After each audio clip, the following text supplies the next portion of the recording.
Hello, j'espère que vous allez bien. Je suis contente aujourd'hui de vous retrouver pour une vidéo que je voulais vous faire depuis pas mal de temps.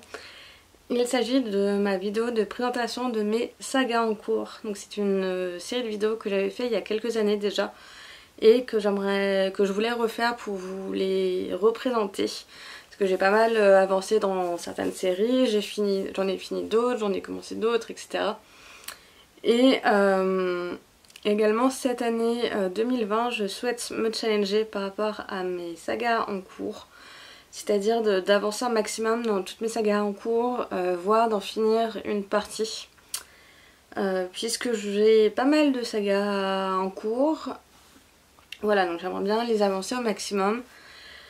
Donc en préparant la vidéo, j'ai compté, j'ai 62 livres dans ma pile à lire qui sont des sagas, en fait des tomes de sagas, et pour 35 sagas en cours.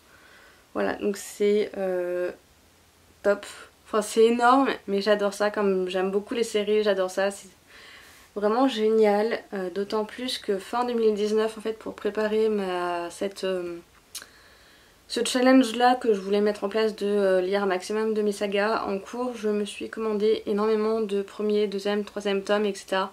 de mes sagas en cours, en fait, histoire d'avoir les livres en ma possession et pouvoir les lire et enchaîner un petit peu les sagas, en fait. Voilà, donc je vais commencer ce challenge là au mois de mars, donc le mois prochain.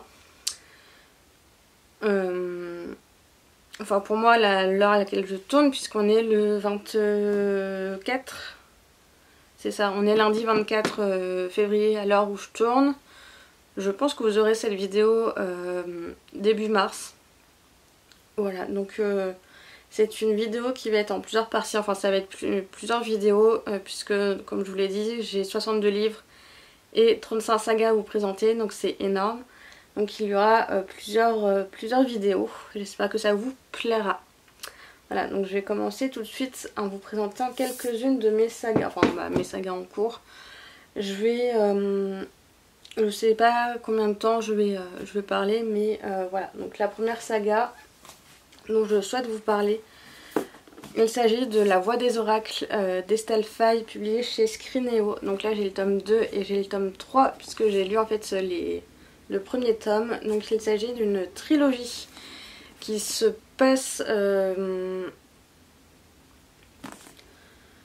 au 5e siècle, il me semble, et on va suivre une jeune oracle qui s'appelle Tia, qui a perdu son père en fait au début de l'histoire et qui va tout faire en œuvre en fait pour venger son père. Voilà, donc c'est une saga que j'avais vraiment beaucoup aimé le premier tome, et donc j'ai très hâte de continuer la saga. Ensuite, idem, prochaine série, c'est une trilogie et j'ai lu le premier tome. Il s'agit de Tuc Dual d'Anne Plichota et Sandrine Wolf, publié chez XO Éditions, donc le tome 2 et le tome 3 juste ici. Donc c'est une saga, ça fait très longtemps que je l'avais dans ma pile à lire quand j'ai lu le premier tome, donc fin 2019. C'est une sorte de suite à la saga Oscar Pollock des mêmes autrices. Et donc là c'est un petit peu l'histoire d'un personnage secondaire de la saga Oscar Pollock. Et donc c'est l'histoire de Tuc Dual et sa famille qui sont obligés de se cacher puisqu'ils appartiennent en fait à une société pas un peu secrète, mais en fait à un peuple un peu secret sur la planète. Ils ont des pouvoirs un peu paranormaux, et donc ils doivent un petit peu se cacher pour cacher leur pouvoir en fait à leurs entourages, en fait aux autres êtres humains, etc.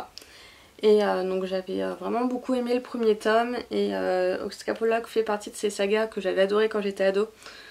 Et voilà, donc c'est toujours un plaisir de retrouver en fait les différents personnages et de me replonger en fait dans cette histoire là. Voilà.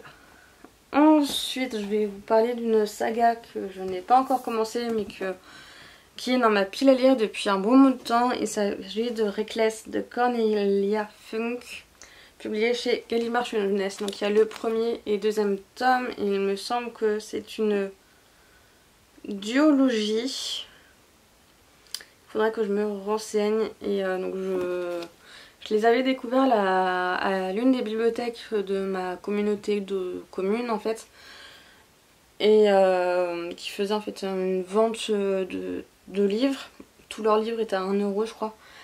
Et donc c'est là où j'ai découvert donc ces 2 tomes là, cette série là. Je sais pas trop de quoi ça parle. Je les avais pris parce que j'avais adoré la saga Cœur d'encre de Cornelia Funke quand j'étais ado. Voilà, donc je sais pas trop de quoi ça parle, mais ça me tente pas mal. Si vous les avez lus, n'hésitez pas à me dire en commentaire ce que vous en avez pensé. Donc voilà pour ma 3e série. Ensuite, je vais vous présenter toute une série de livres de la même autrice et qui est une autrice que j'adore, dont je vous parle assez souvent sur la chaîne. Il s'agit des séries d'Anne Robillard, dont je suis fan depuis très longtemps.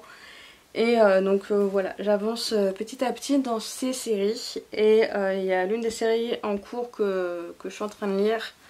Il s'agit des Chevaliers d'Antares. Je vous en ai déjà parlé pas mal de fois. Donc là, j'ai le tome 6. Donc les Chevaliers d'Antares, tome 6, les sorciers. J'ai donc le tome 7, Vent de trahison, qui ressemble à ça. J'ai donc le tome 8, Porteur d'espoir, qui ressemble à ça. Et le tome 9, Justicier. Et il me semble que c'est le dernier tome sorti en France pour l'instant. Donc c'est une série que j'ai commencé il y a déjà quelques années en lecture commune avec un auteur. Et donc c'est une... comment expliquer ça? Les Chevaliers d'Antares est la suite de la saga des héritiers d'Ankh-Kiev, qui elle-même est la suite des Chevaliers d'Émeraude. Donc pour résumer, en fait je pourrais pas vraiment vous faire un résumé sans vous spoiler en fait les 2 autres sagas. Donc en fait je vais vous résumer les Chevaliers d'Émeraude. C'est une saga de 12 tomes, écrit par Anne Robillard, publiée chez Michel Lafon. Et donc c'est une série fantastique ou fantasy. Donc ça se passe sur une autre planète et il y a une guerre entre le peuple des humains, fées et elfes contre des hommes insectes. C'est une guerre qui va durer une 30aine d'années et les humains vont constituer leur armée qui s'appelle les Chevaliers d'Émeraude. Et donc ce sont des guerriers surentraînés et qui ont des pouvoirs magiques, etc. Et vont développer en fait vraiment leur pouvoir afin de s'entraider et de combattre les hommes insectes. Voilà, donc sur 12 tomes et une 30aine d'années. Et donc les héritiers d'Ankh-Kiev, c'est la suite des Chevaliers d'Émeraude, qui se passe une 15aine d'années après la fin de la guerre. Et l'auteur va un petit peu raconter comment les peuples vont se reconstruire après la guerre. Et ils vont commencer aussi à aller explorer tout un continent qui a été inexploré jusque-là. Voilà, donc ça va aussi durer 12 tomes. Et les Chevaliers d'Antares, ça raconte qu'est-ce qui se passe après en fait que les Chevaliers d'Émeraude aient exploré les mondes inexplorés. Voilà, donc c'est un peu très compliqué de tout résumer en fait, parce que voilà, c'est 3 sagas différentes mais qui se suivent en fait. On va retrouver les mêmes personnages, on va retrouver les enfants des personnages, etc. Enfin voilà, c'est vraiment toute une saga en fait sur des personnages. Et c'est assez intéressant. Et puis bon, je suis fan, j'ai commencé il y a très longtemps les Chevaliers d'Émeraude, j'avais 12 ans je crois, quelque chose dans le genre. Donc ça va faire 12 ans que je suis cette série là, enfin ces séries là, et je suis toujours aussi fan. Et j'ai très hâte de continuer en fait cette saga. Donc là pour les Chevaliers d'Émeraude il y avait 12 tomes, pour les héritiers d'Ankh-Kiev idem 12 tomes. Et là je pense que pour les Chevaliers d'Antares il y aura aussi 12 tomes. Donc là j'en suis au tome 5 et donc j'ai le 6, 7, 8, 9 dans ma pile à lire. Et j'ai juste très hâte d'avancer dans cette saga là qui me qui m'est très chère. Ensuite, dans les autres séries d'Anne Robillard, il y en a une, je suis très contente d'avoir enfin les tomes en ma possession. Parce qu'ils ont été assez longtemps en rupture de stock en fait chez l'éditeur et je trouvais nulle part en fait la suite. Et là c'est bon, j'ai réussi à avoir les 3 derniers tomes qui me manquaient. Donc il s'agit de la saga des ailes d'Alexandre, donc toujours d'Anne Robillard, publié chez Michel Lafon. Là je vous présente donc le tome 7 et le tome 8 puisque je suis actuellement en train de lire le tome 6 en lecteur commune avec Laetitia du blog Livre et Fantasy. Je vous mettrai le lien de son blog en barre d'infos. Donc c'est une histoire, ça se passe dans notre monde et on va suivre l'histoire d'Alexandre qui est une jeune adolescente au début de l'histoire d'à peu près 16 ans qui perd ses parents dans un accident de voiture et qui va vivre chez sa tante qu'elle ne connaît pas. Et là elle va en apprendre beaucoup plus sur ses origines puisque ses parents ne lui ont jamais parlé en fait de ses origines. Et donc elle va découvrir qu'elle est issue d'une famille de fées. Et il va lui arriver pas mal de choses en fait. Elle va rencontrer plein de gens, beaucoup de gens de son entourage, etc. Enfin de sa famille. Et il va lui arriver pas mal d'aventures extraordinaires. Voilà, donc ça se passe au Canada et j'aime beaucoup cette série là et j'avais dû la mettre en pause pendant plus de 5 ans parce que le tome 6 était indisponible et je n'arrivais pas à le trouver nulle part.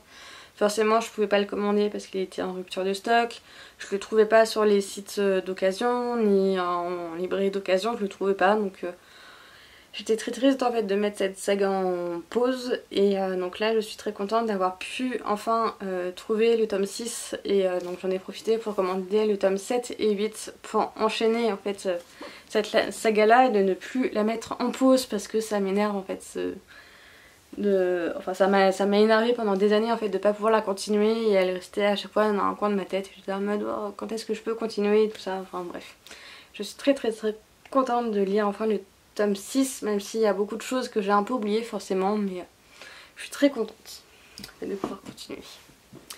Et pour en finir là, sinon la vidéo va durer 1000 ans. Je vais vous présenter la dernière saga d'Anne Robillard que je souhaite lire cette année. Il s'agit du Retour de l'oiseau tonnerre.